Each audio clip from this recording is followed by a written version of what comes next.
हुआ लाखों का जनसमूह आपकी यहां मौजूदगी को सलाम करता हूं।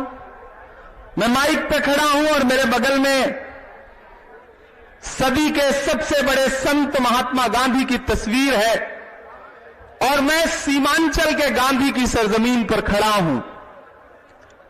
रंगभूमि का यह मैदान, कीमत तो बहुत बढ़ गई शहरों में धान की, कीमत तो बहुत बढ़ गई शहरों में धान की, लेकिन विदा न हो सकी बेटी किसान की। कीमत तो बहुत बढ़ गई शहरों में धान की, लेकिन विदा न हो सकी बेटी किसान की। मौका मिला तो लोगों ने कुर्सी के वास्ते तस्वीर ही बिगाड़ दी हिंदुस्तान की। सीमांचल वालों, पूर्णिया वालों, राहुल गांधी जी की ऐतिहासिक भारत जोड़ो न्याय यात्रा आपकी चौखट पर है। कल जब से बिहार में प्रवेश किया है यात्रा ने, आपने जो प्यार दिया है, जो स्नेह दिया है, जो मोहब्बत दी है, सबसे पहले तो मैं पूरी कांग्रेस पार्टी की तरफ से यहां मौजूद जनसमूह का शुक्रिया अदा करता हूं। बिहार प्रदेश अध्यक्ष अखिलेश सिंह जी, हमारे सचिव प्रभारी अजय कपूर जी, सीएलपी शकील साहब, इन सब की तरफ से आपका शुक्रिया अदा करता हूं और आपसे इतना कहना चाहता हूं मेरे भाई, अगले 3-4 मिनट आपसे बातचीत करूंगा। बाहर जो लोग मौजूद हैं उनसे भी मेरी गुजारिश है कि राहुल जी अगले 10 मिनट में आपके बीच पहुंचने वाले हैं, तो कृपया मैदान के अंदर आ जाए। मैं आपसे यह कहना चाहता हूं कि यह लोकतंत्र के लिए एक मुश्किल वक्त है।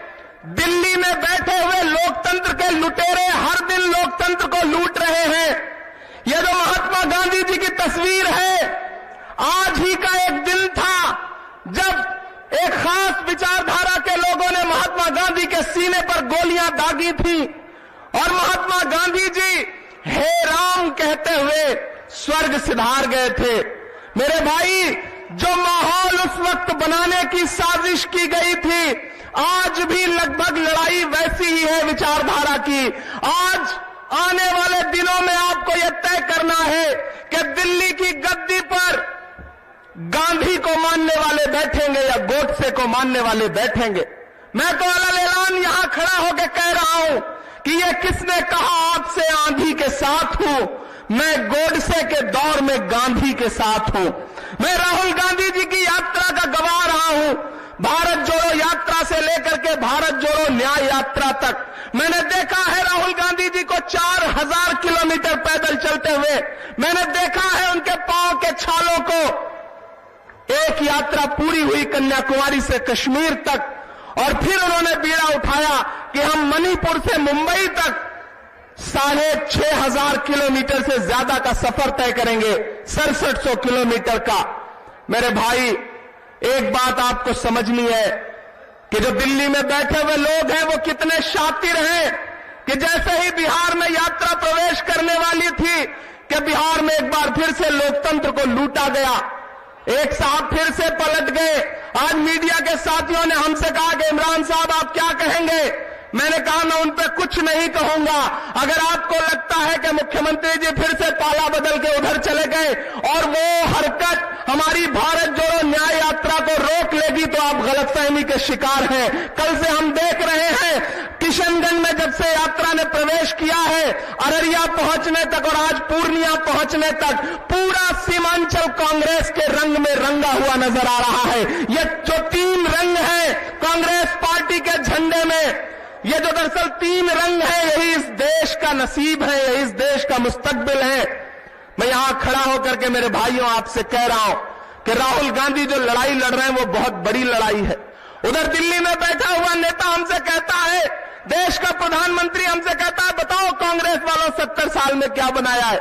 हर दिन जब भी पार्लियामेंट में खड़े होंगे मोदी जी तो यही एक बात कहते हैं, बताओ 70 साल में क्या बनाया।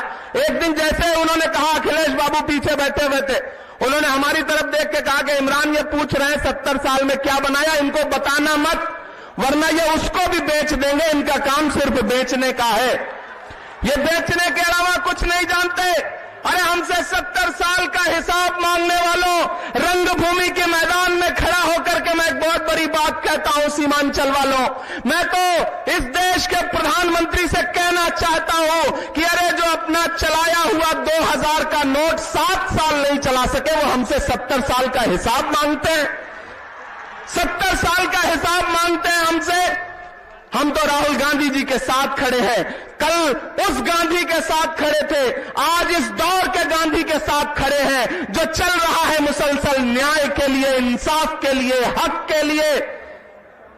जख्म पर जख्म खा के निकले हैं, जख्म पर जख्म खा के निकले हैं, हम कहां सर बचा के निकले हैं। सर झुकाने का हुक्म जब आया और भी सर उठा के निकले हैं। हम लगातार चल रहे हैं, हम डर नहीं रहे हैं।